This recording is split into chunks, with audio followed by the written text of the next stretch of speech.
Spécial débat, mesdames et messieurs, spécial débat.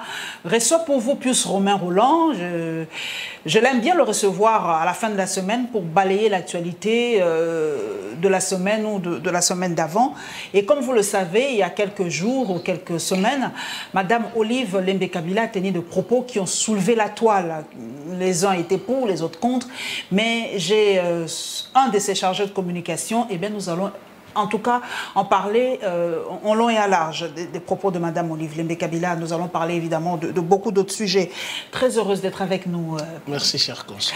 Plus à présenter, nous allons directement dans le vif du sujet. Pius Romain Roland, Mme Olive Lembe a tenu de propos très direct. Elle a carrément dit que Joseph Kabila a encore sa place à la tête de la République démocratique du Congo, qu'il est jeune et qu'il peut briguer un nouveau mandat. Alors, d'abord, j'aimerais bien savoir, est-ce qu'a-t-elle réellement, avec les réseaux sociaux aujourd'hui, on commence un peu à douter des trous et de rien, a-t-elle réellement tenu de tels propos? D'abord, un rectificatif. Ok. Je ne suis pas chargé de communication. Ok. Je suis dans la cellule de communication. Ah, cellule de communication. Okay. La patronne de la communication de Madame Olive Lembe-Kabila, c'est Da Angèle qui cite. Et d'ailleurs, demain samedi, nous irons au dévoilement de la pierre tombale. Toutes mes condoléances. Toutes mes condoléances. Qui est décédé le 16 février. Moi, je suis l'un des membres de la cellule de communication. Toute notre sympathie d'Angèle Kamara. Alors, oui, j'ai eu le privilège de faire partie de l'équipe qui l'a accompagné dans le Tanganyika, le 8 mars. Nous étions dans une délégation de plus de 30 personnes. Nous sommes allés l'accompagner puisqu'elle devrait célébrer la Journée internationale de la femme avec les femmes de Tanganyika. Et vous savez que Kalemi, c'est la terre natale, ou le Tanganyika, c'est la terre natale de son beau-père. Mzee Laurent Désiré Kabila. Laurent Désiré Kabila. Et sa belle-sœur est élue de Kalemi. Je vous dis... c'est celle qui chapeaute la fondation Mzee Laurent Désiré Kabila. Il y a eu ces partenariats, la fondation Mzee Laurent Désiré Kabila avec l'ONG IPOLC. Et c'est comme ça que nous l'avons accompagné là-bas. Vous avez vu les images. En fait, c'est une famille qui a été victime des mensonges. C'est une famille qui a été victime des mensonges. On a beaucoup parlé à mal de la famille, plus précisément de son époux. Et à un certain moment, il faut dire la vérité aux Congolais. Et Kabila fait beaucoup de choses dans ce pays. Si la République démocratique du Congo avait la dimension ou la taille du Congo-Brazzaville, on parlerait de New York de l'Afrique. Le Congo est tellement immense. Et moi, ce que j'ai découvert à Kalemi, la dernière fois que j'étais à Kalemi, c'était en 81. Waouh, ça date, hein? Plus de 40 ans, en tout cas. C'était en 81.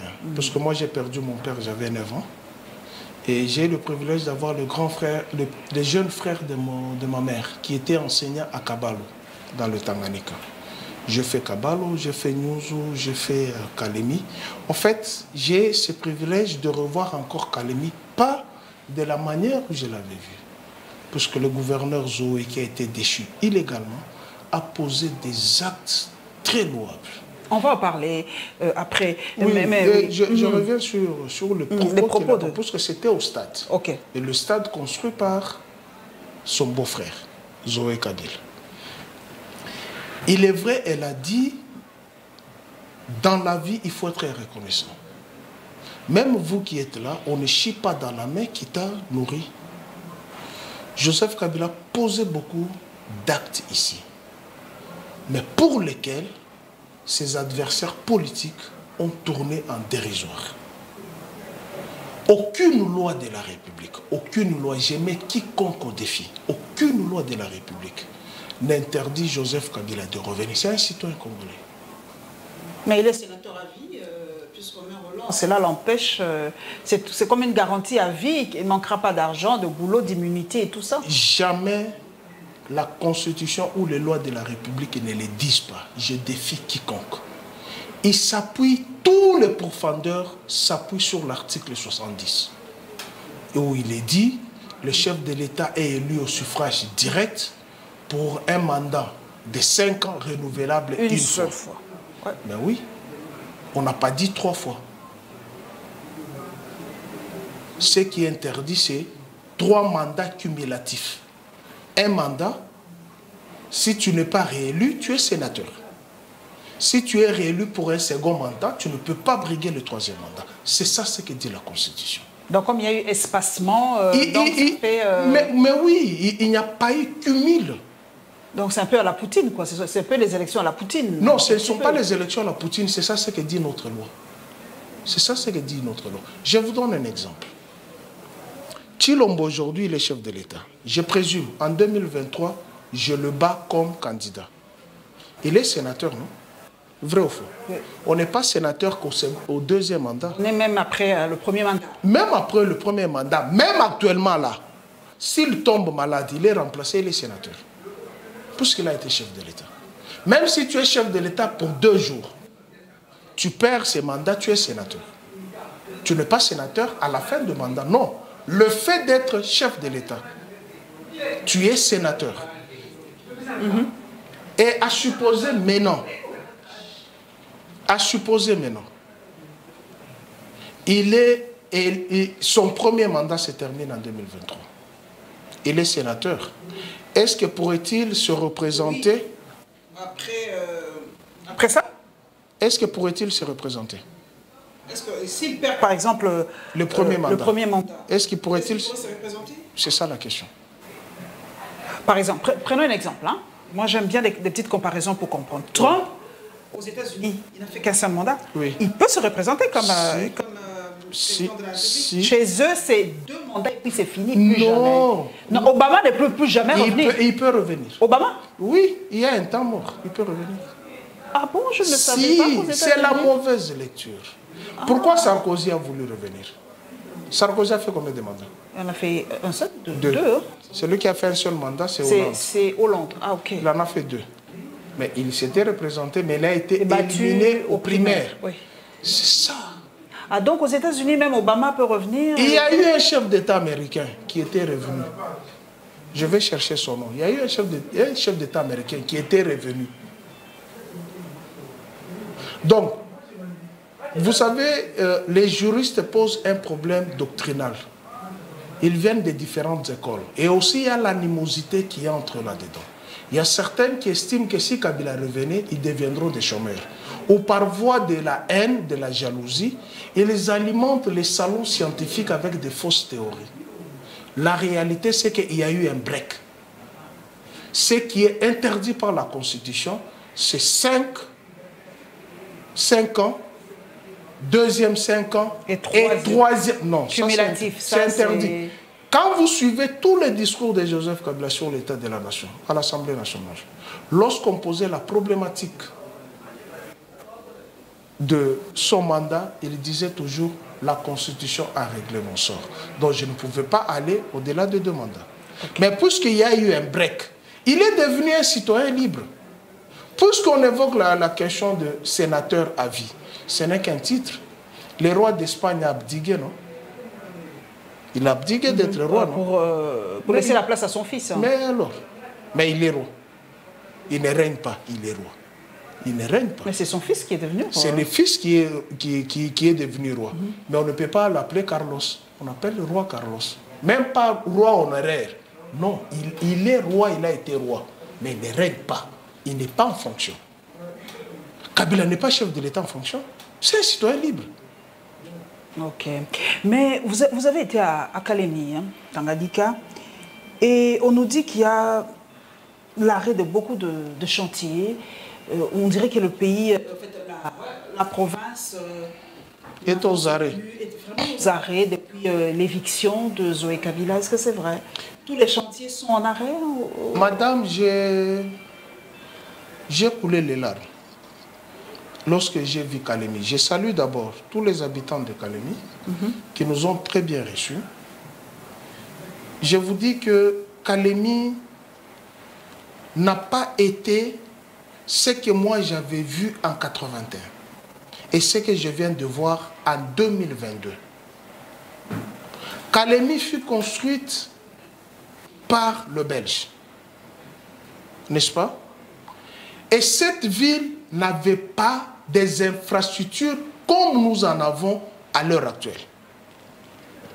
Pendant le gouvernorat des ONG. Oui, je me rappelle que quand j'étais là, l'Assemblée provinciale du Tanganyika, c'était vraiment des tentes et des trucs. On m'a dit que c'est après qu'on a construit. Hein. Mais allez voir le gouvernorat, allez voir l'Assemblée provinciale. Il paraît que c'est magnifique aujourd'hui. Allez voir les hôtels qui sont là-bas. Les avenues, le grand boulevard. Mais les grands boulevards, c'est meurt. Il y a les poux de nuit, des nids. Si les grands boulevards là, c'est meurt. Si, c'est meurt. Nous en avons fait le pied. Nous étions au bord de ce boulevard. Nous étions le long de ce boulevard. Moi, j'étais à l'hôtel Émeraude. Très bel hôtel. Les autres étaient à l'hôtel Chams. Les autres, ils étaient à l'hôtel Bellevue. Et il y avait plusieurs hôtels. Mais quand vous regardez l'asphalte, le macadam, ça se meurt. Oh, dommage. Les ponts qu'on construisait, on a construit qu'un seul flanc, mais il faut voir l'embouteillage qui règne là-dessus. Pourquoi? Parce qu'il y a arrêt des travaux. Pourquoi il y a arrêt des travaux? La cupidité. Mais qui est le gouverneur aujourd'hui, le gouverneur Aïe? Intermède, je ne connais même pas son nom. Wow. Il ne se sent plus, la population ne le digère pas. Au stade, c'était Zoé, votez Marie-Olive Lembe, votez Marie, Zoé Kabila. La population de Kalemi réclame Zoé. Mais qu'est-ce qu'on reprochait en fait à Zoé Kabila? La mauvaise foi des décideurs d'aujourd'hui et la haine, puisque c'est les jeunes frères de Kabila. Tout simplement. Tout ça, tout simplement. Est-ce que vous savez que le droit donne le droit de la défense? Comment peut-on condamner quelqu'un sans l'avoir entendu? C'est comme un peu pour Richard Mouyège, un tout petit peu. Richard Mouyège, et il y a plusieurs gouverneurs qui ont été déchus sans pour être entendus. De quoi on les reproche? Zoé était ici à Kinshasa, appelé ici à Kinshasa, par le chef de l'État, mis à la disposition du ministre de l'Intérieur. Une motion tombe à Kalemi. Laquelle motion? Le fils de Vicky Katoumo, puisque c'est lui qui a été à la manette de tout ça. Je cite son nom, puisque nous avions même les décharges, la liste de la perception de $2000, avec $1000 pour déchoir Zoé Kabila. Et vous savez la scène qui s'était passée là-bas? Les députés provinciaux du FCC ont été interdits d'entrer dans la salle. Mais Zoé est ici, on arrive là-bas, on lit la motion, sans pour avoir l'entendu, on les déchoit, et à Kinshasa, on prend acte, Kalemi et aux arrêts. Il n'y a aucun bruit de tracteurs. Depuis du stade, là où nous étions, jusqu'à la corniche, à l'entrée du boulevard, il mettait déjà le macadam. Mais il n'y a plus rien. Il n'y a plus rien. Un si grand boulevard qui pouvait donner, parce que de l'autre côté, il y a les habitants. Non, pas seulement les lacs. Les gens qui construisent. Les gens ont eu, les habitants de Kalemi, ont eu le goût maintenant de construire chez eux des belles maisons, comme on a construit, comme on a construit. Oui, je sais, j'ai vu des belles maisons. Mais c'est là où je dis, est-ce que nous avons un génie? Nous avons des génies ici chez nous. Puisque c'est les jeunes frères de Kabila, puisqu'il a refusé d'adhérer à l'Union sacrée, et on lui met un bouton. Ici, aucun droit de la défense. Et la Cour des cours, qui devrait s'insurger sur ces cas, puisque vous ne pouvez pas déchoir quelqu'un sans l'avoir entendu. Et il n'est pas venu à Kinshasa de lui-même. Il a été appelé par ses autorités. Et on le déchoit. Regarde, Kalemi est en train de mourir. Au moment où je te parle, le lac Tanganyika a bouffé 500 mètres. Waouh! Si. 500 mètres, c'est beaucoup. C'est un demi-kilomètre. J'ai dit, le lac Tanganyika a bouffé 500 mètres. Si on ne m'avait pas volé le téléphone, j'avais te montré la maison qui est en plein lac Tanganyika. Wow. Il y a eu une inondation là-bas. L'école où a étudié Musée, l'école primaire du lac, une partie est dans le lac. J'ai pris les images. Je déplore comment voler mon téléphone. J'ai pris les images. C'est un bâtiment peint en jaune. Je mets quiconque au défi, il peut aller là-bas, il va voir. Bâtiment peint. Je suis descendu, on m'a dit Musée à étudier ici.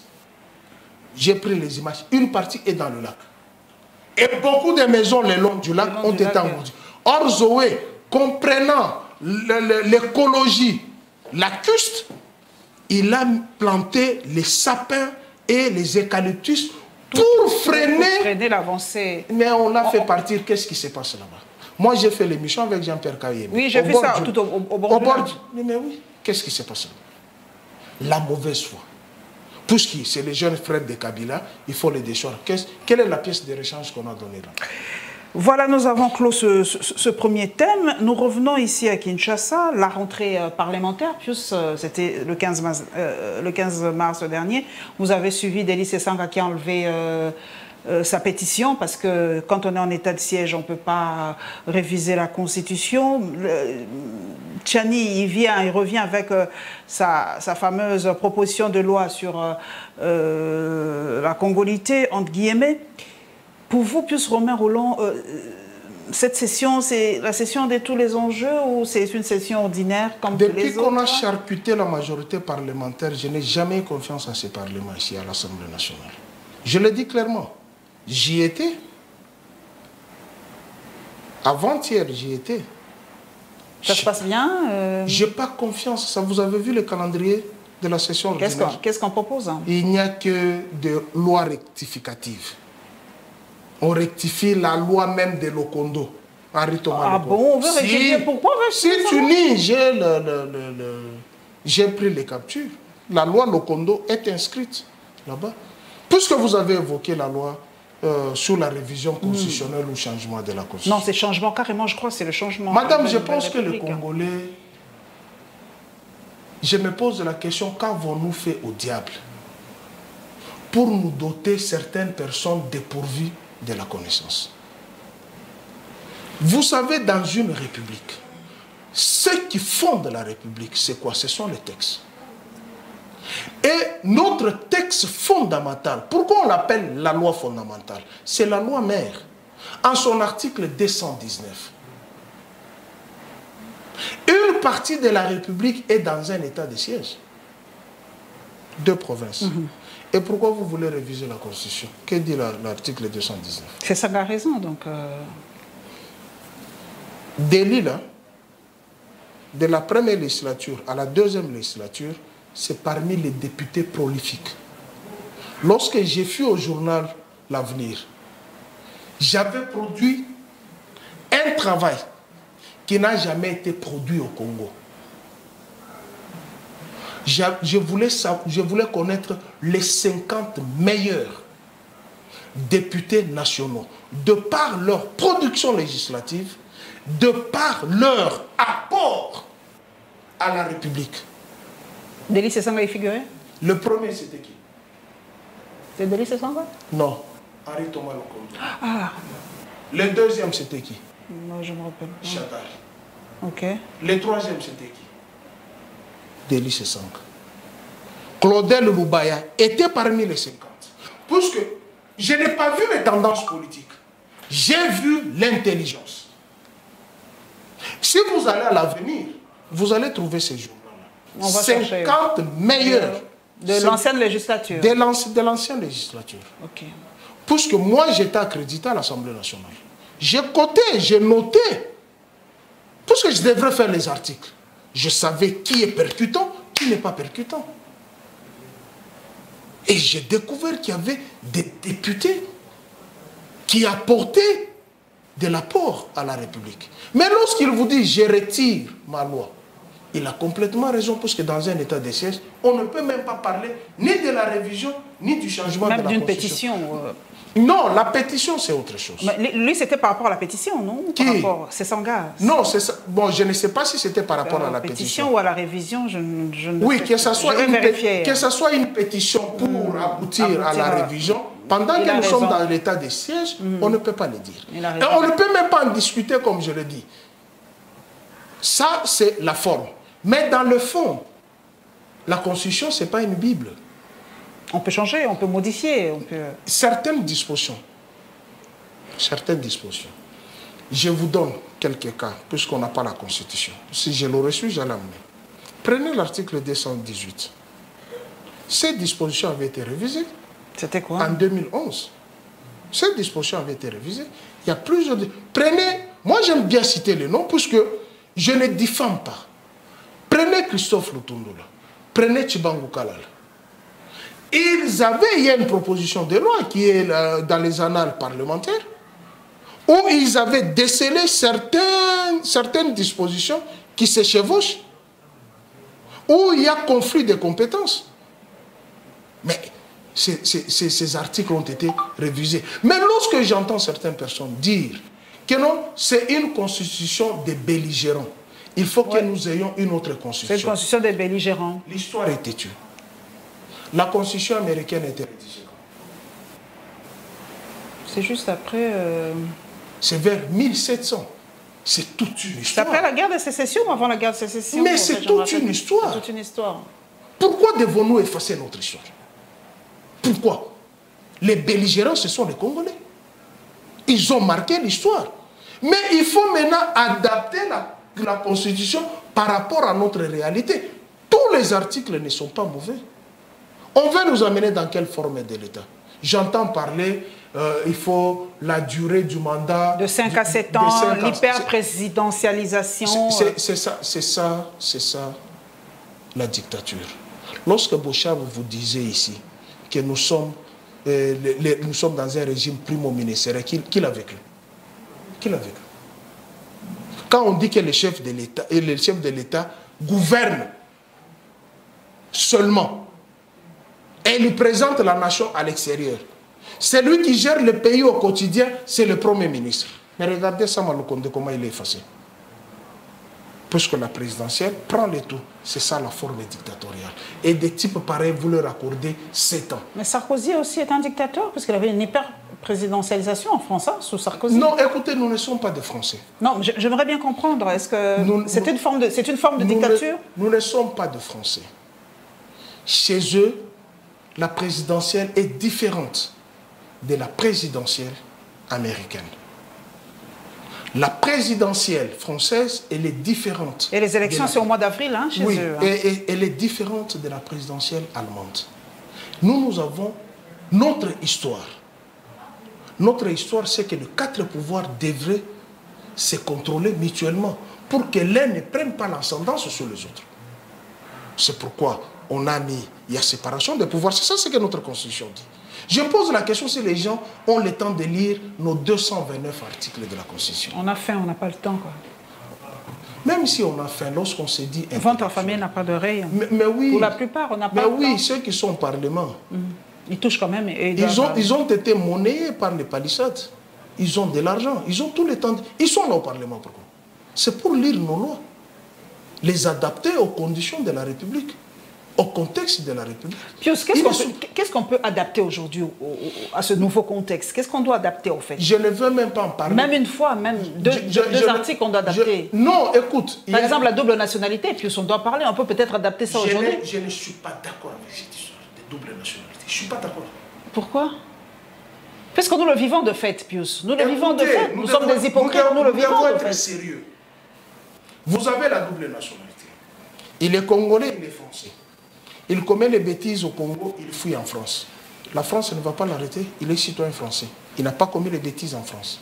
Je ne suis pas d'accord avec cette histoire de double nationalité. Je ne suis pas d'accord. Et les avantages de la double nationalité, vous n'y voyez pas? Les avantages sont les avantages sportifs. Tout pas simplement. En politique. Pas en politique. Et économique alors? Non, quel économique? Nous avons les investisseurs étrangers ici, non? Il faut être nécessairement congolais pour investir. Politiquement, il n'y a pas question de double nationalité. Même les enfants de ceux qui sont au pouvoir aujourd'hui, qui sont des Belges et des Français, c'est une entorse. Mais ces enfants-là bénéficient de l'argent de la République. Mais exactement, ils sont là, ils travaillent, ils sont des... Ils bénéficient de l'argent de la République et pourtant ils ne sont pas congolais. Ils sont des conseillers partout ailleurs. Et pourtant ils ne sont pas congolais.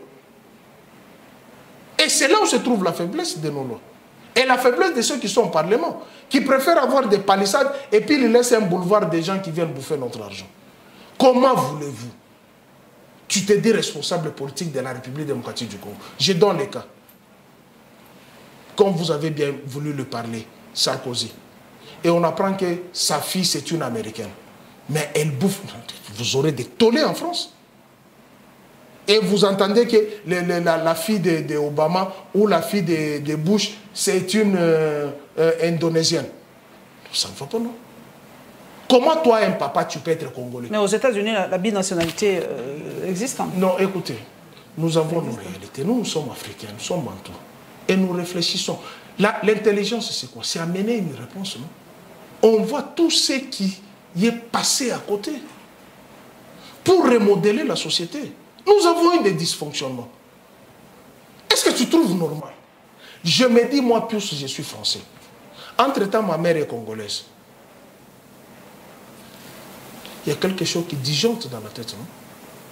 Les immigrés, qu'est-ce qu'ils diront? Il y a des immigrés aussi hein, qui se sentent, qui ont quitté leur terre d'origine, mais qui se sentent intégrés dans leur société, dans leur nouvelle société. Il y a beaucoup de Français d'origine congolaise, belge et tout ça, et qui se sentent totalement français à 100%. Tu connais le premier immigré?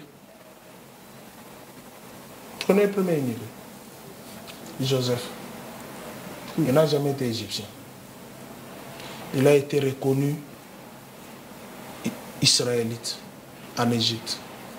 Malgré ses fonctions. Malgré ses fonctions. Quand son père est arrivé, Isaac et Jacob, quand il est arrivé en Égypte, qu'est-ce qu'il avait dit à son fils? Je mère, prenez mes os, allez m'enterrer à la terre promise. La même chose avec Joseph. Il a été enterré à la terre promise, pas en Égypte. Tu comprends? Et ça, c'est une réalité fondamentale. Vous ne pouvez pas faire de moi. Et d'ailleurs, j'ai la nausée. J'ai la nausée. Moi qui suis des peaux noires, je vais me faire belge. Je vais me faire français, je vais me faire américain, je vais me faire italien. Non, mais ça arrive, ça arrive. La nationalité n'est pas liée forcément à la race. C'est un débat. C'est pas lié à la race. Je ne peux pas interdire à quelqu'un d'être français en étant congolais. Mais tu ne peux pas briguer la magistrature en ayant certaines fonctions en étant... C'est de la triche, en fait. Non, il faut arrêter, il faut arrêter. Est-ce que les léopards ont marqué? Oui. Voilà, en pleine émission, là, félicitations aux léopards qui ont déjà marqué un but. Qui a marqué, en fait? C'est qui a marqué? Qui a marqué? Qui a marqué, en fait? Bon, c'est une bonne chose. C'est qui a marqué? Les tricolores, hein, la République démocratique du Mali. On a annulé le but? Ah, merci. On va tweeter ça tout à l'heure. Mais il y a un sondage plus qui a fait tilt cette semaine, c'est même passé dans les chaînes étrangères. La cote de popularité de Félix Tshisekedi en baisse, elle passe de 54% à 29%. Et beaucoup disent, c'est pas vrai, où est-ce qu'on a fait ce sondage, on a questionné qui. En fait, un sondage, c'est quoi en fait? C'est un échantillon. C'est un échantillon, tout simplement. Est-ce qu'il y a une catégorie de gens qu'on choisit pour... Si, on peut aller dans la fonction publique, dans les couches sociales. On peut aller dans la magistrature, on peut aller dans la fonction publique. Bon, l'armée est apolitique. Okay. On peut aller dans la presse. Et dans les différentes couches sociales, on pose des questions. Okay. Et on fait les tamis. On se dit, par exemple, j'ai pris un échantillon de 1000 personnes. Okay. Sur les 1000 personnes qui représentent le Congo ou Kinshasa, la tendance s'est dégagée que telle personne n'aspire plus confiance. Okay. Tu comprends? Les sondages, c'est pas tout l'ensemble de la République. Mais au regard des faits sociologiques qu'on voit à travers les agissements de la population, on se rend compte que telle personne n'est plus en odeur de sainteté avec son peuple. Et c'est le cas avec Tshilombo. Il avait suscité de l'espoir des Congolais. On s'est dit, Kabila s'est mal aimé, Kabila a causé du tort à la République, ce qui n'est pas aussi vrai, puisqu'il y avait beaucoup de haineux, il y avait beaucoup de réfugiés alimentaires, il y a eu beaucoup de chômeurs, il y a eu beaucoup de voleurs qui ont volé de l'argent dans l'administration et par le concours de circonstances, ils se sont retrouvés réfugiés alimentaires en Europe. Tout ce monde-là ont créé de l'animosité, de la haine contre l'ancienne administration. Ils se disent, bon, Kabila a causé du tort à la République. Lueur d'espoir, le fils d'un ancien opposant, entre guillemets. Moi, je n'ai jamais cru ça. Le fils d'un ancien opposant. Il arrive plus de 1000 promesses. Plus de pierres, les premières pierres qui ont été déposées. Pose des premières pierres, pose des premières pierres. Si on fait la comptabilité de toutes ces pierres-là, on peut même construire une maison. Mais rien n'a été fait concrètement. Mais les robots communicants viennent, ils disent non, l'avenue Elengue, ça a été réhabilité, construite, patati patata. Combien de kilomètres de cette avenue? Je présume, ça doit être 5 kilomètres. Donc dans 3 ans, vous faites l'apologie des 5 kilomètres. Alors que les réseaux routiers de la République démocratique du Congo, c'est plus de 159 000 kilomètres. Mais vous valez 5 kilomètres. Kabila est venu, il avait trouvé pratiquement une affaire de 50 000 kilomètres. Il l'a ramené à plus de 200. Même à plus de 300. Prenez les statistiques. Et vous qui l'avez critiqué, s'il a fait 300, tellement que vous avez critiqué, faites le double de ce qu'il a fait. Mais aujourd'hui, je vous mets au défi. Si réellement vous avez une équipe, allez sur Cabinda. Allez voir comment est cette avenue. Allez sur Itaga. Lenguesa et les autres. Allez sur Itaga. Allez voir comment c'est avenue. Allez sur Willeri. Tu vois l'avenue qui passe devant l'hôtel du gouvernement provincial de Kinshasa. Allez voir comment est cette avenue. Mouchi qui a été réhabilité. Bientôt, les animaux aquatiques vont surgir encore sur Mouchi. Allez voir Nyangwe. Allez voir Kabambar. Je vous incite que ces routes. Allez voir les routes secondaires. Plateau, marché, Croix-Rouge. Rien que dans ces rayons ici, susceptibles de désengorger la ville de Kinshasa. Et rien n'a été fait. Avant-hier, j'ai pris 20 $. J'ai donné à mon épouse pour aller acheter le sac de semoule qu'on a acheté à 35 000 francs. 20 $ à l'heure actuelle. C'est 40 000. 40 000 francs. Elle est venue me jeter l'argent. C'est plus que ça en fait. 48 000 francs. Ah bon? 48 000 francs. Donc il a fallu que j'ajoute 8 000 francs sur les 20 $. Alors les 20 $ à l'époque de Kabila, on achetait le sac à 9 000 francs. Et sur base de ça, vous voulez que les Congolais disent quoi par rapport à cette administration? Lorsque vous entendez les bruits, vous lisez dans la presse, dans les réseaux sociaux, qu'est-ce qui transparaît? La première des choses, vous entendez 120 000 $ volés, 1 200 000 volés, 400 000 $, 15 millions, il n'y a que des grosses sommes d'argent. Tu entends tel avec tel autre, l'IGF et les PST centrés dedans. C'est quoi ça? Et les Congolais ont compris que l'UDPS, c'est une malédiction. Et cette guerre entre l'IGF et le ministre... Pour une fois, l'IGF a raison. Mais on a entendu aussi d'autres sons de cloche. Hein. Beaucoup de confrères ont dit qu'il bon, y a aussi une corruption de la part de l'IGF. On a dit qu'il aurait donné une somme de plus ou moins 10 000 $ aux magistrats pour faire tomber... Toute plainte est motivée par les moyens financiers. Moi, je ne peux pas aller me plaindre sans argent. Il y a flagrance.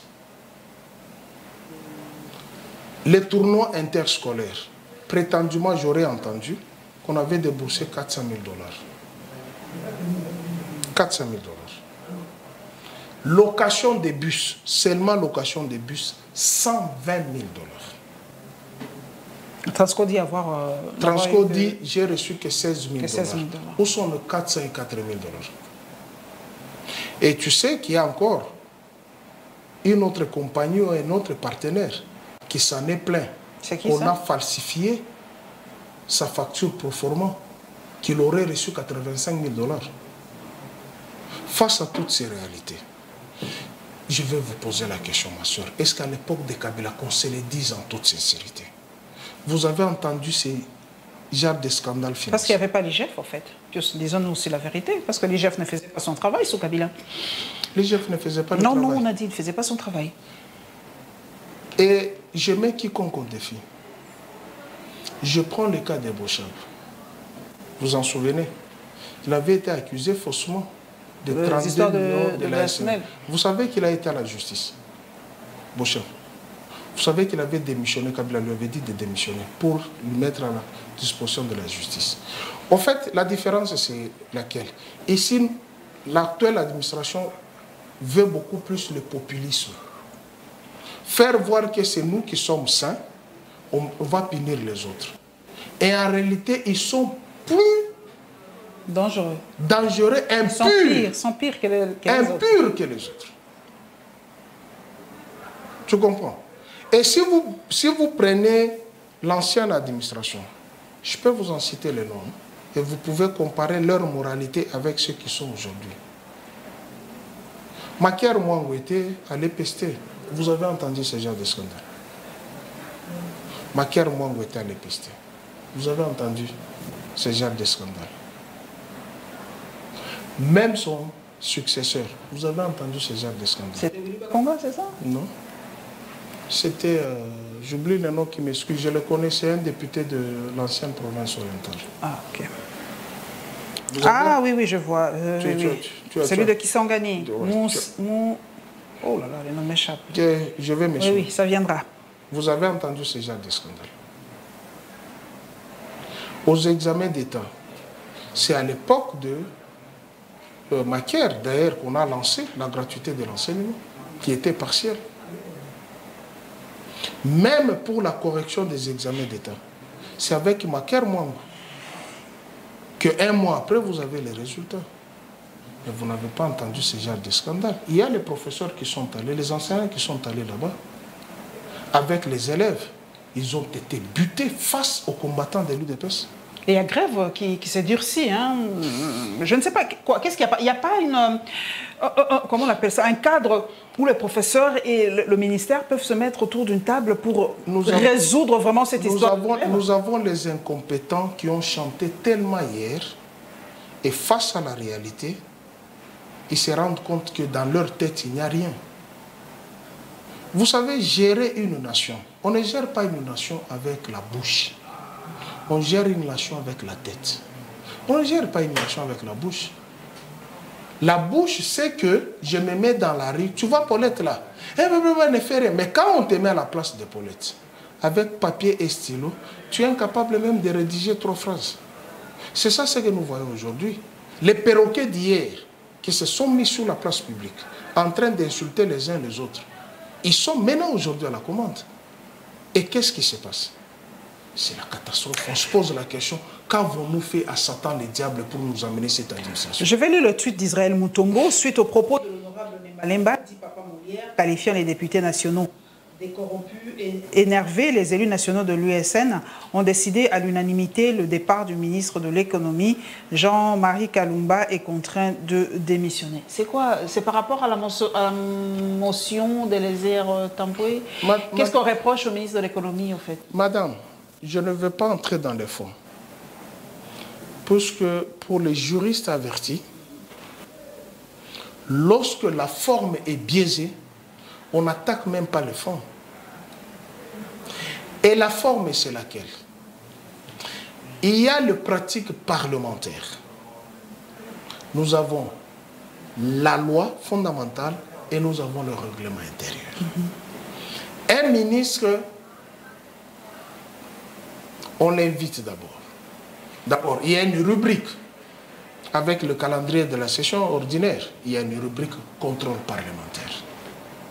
Vous faites d'abord un contrôle en amont. Vous avez les éléments.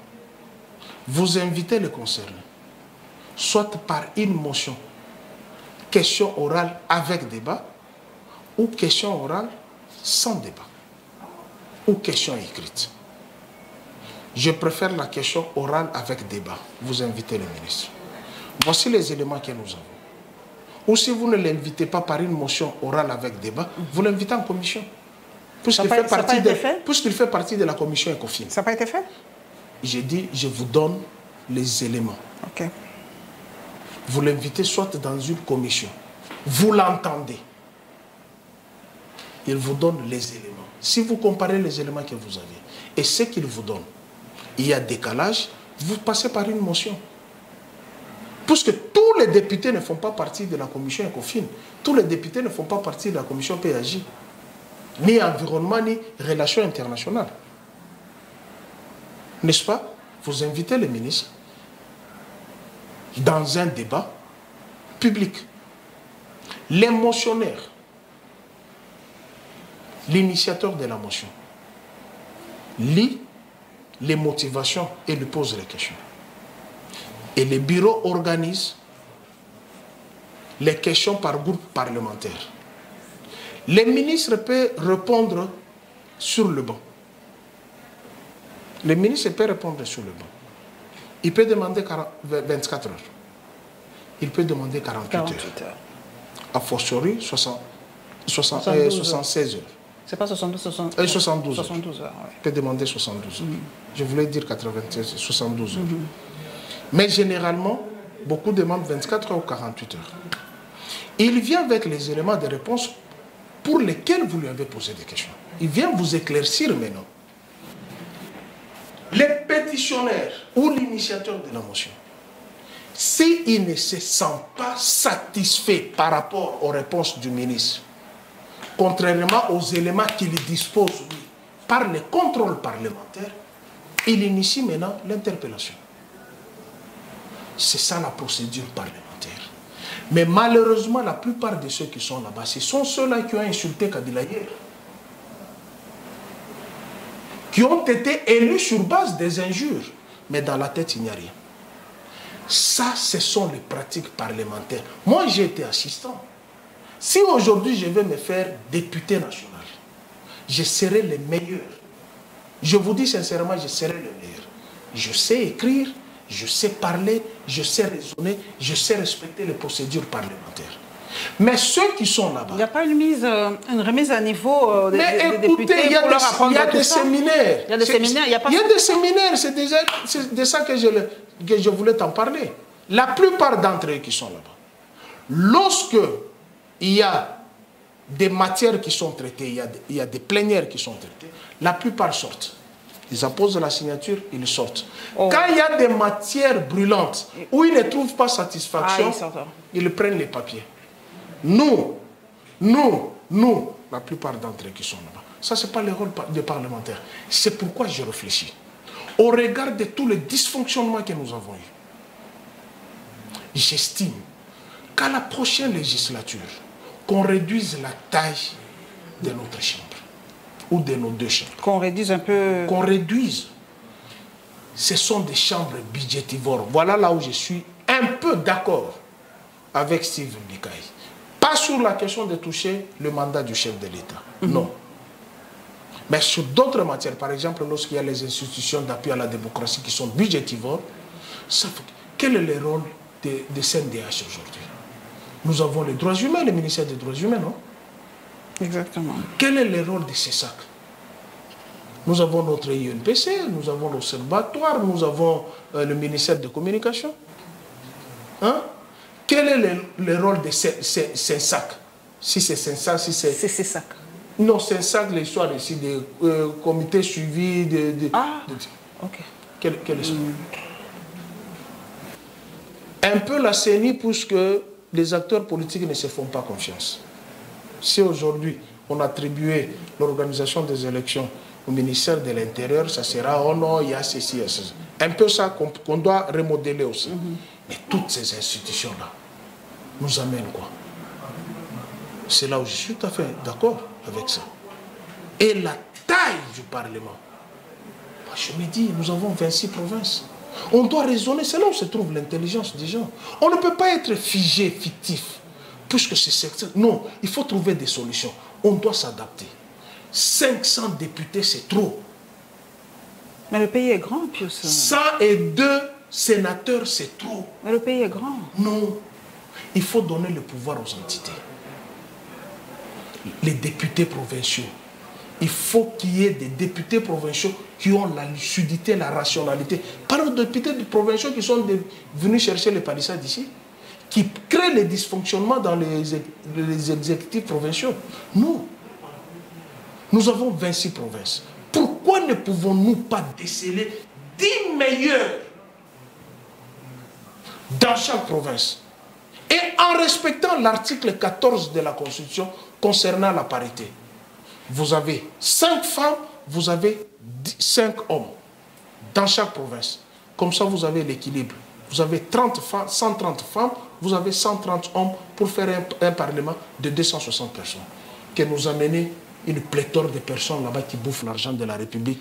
On a donné les palissades qui ne foutent absolument rien. Il y en a et pour certains qui sortiront comme ça, on ne connaîtra jamais en fait. Même en commission, ils sont incapables. Vous savez, moi j'ai un livre sur le fonctionnement du Parlement allemand. Tu sais, les grands travaux se trouvent. Ce n'est pas en plénière, c'est en commission. Mais vous avez les gens qui ont... Mais lorsqu'on arrive à la fin du mois, ils sont agités. La banque n'est pas passée. La banque n'est pas passée. Mais le travail législatif... Merci beaucoup, Pius. Le temps qui nous a été imparti est terminé. C'est là où je me dis, il faut réfléchir pour que nous revenons à la rationalité. Même pour la révision constitutionnelle, toute loi, nous avons une histoire. Notre constitution. La meilleure constitution qui avait été élaborée, c'est celle de 64 à Loulabour, qui n'avait pas été appliquée. Nous avons eu la constitution de 67 du maréchal Mobutu. La meilleure constitution que nous avons, c'est celle-ci. On peut remodeler, réviser certaines dispositions. On ne peut pas changer la forme de l'État laquelle. Je suis tout à fait d'accord avec certaines dispositions, peut-être les partis politiques. Merci Pius. On continuera le temps. La télé, c'est le temps. Il faut faire partir le parti politique. Aujourd'hui, nous en avons combien? Je ne sais même pas le chiffre. 519. Oh. 519 problèmes. Parce qu'il y a des partis politiques qui excellent devant la caméra, mais à la base. Merci Pius Romain Rolland. En tout cas, la Lyon Télévision officielle vous est carrément ouverte. Donc, on va continuer ce débat. Merci à vous. Merci en tout cas d'être toujours disponible pour échanger avec cette population qui vous suit. Moi, ce qui m'a beaucoup marqué lors de cette émission, c'est que c'est possible à Joseph Kabila de revenir parce que la Constitution ne lui interdit pas. La double nationalité, Pius est carrément contre. Il n'en veut absolument pas. Voilà les deux choses qui m'ont vraiment marqué. Et la troisième, c'est que Kalemi est en train de mourir de sa belle mort. Parce que voilà, il n'y a pas un leadership fort. Tous les chantiers sont en arrêt. Tout se meurt à Kalemi. Mais il y a deux bons candidats. Ok. À Kalemi et dans le Sankourou. À Kalemi, c'est Maître Alex Luongi. Ok. Parce que je ne pense pas que Zoé pourrait accepter encore de revenir avec toute cette humiliation.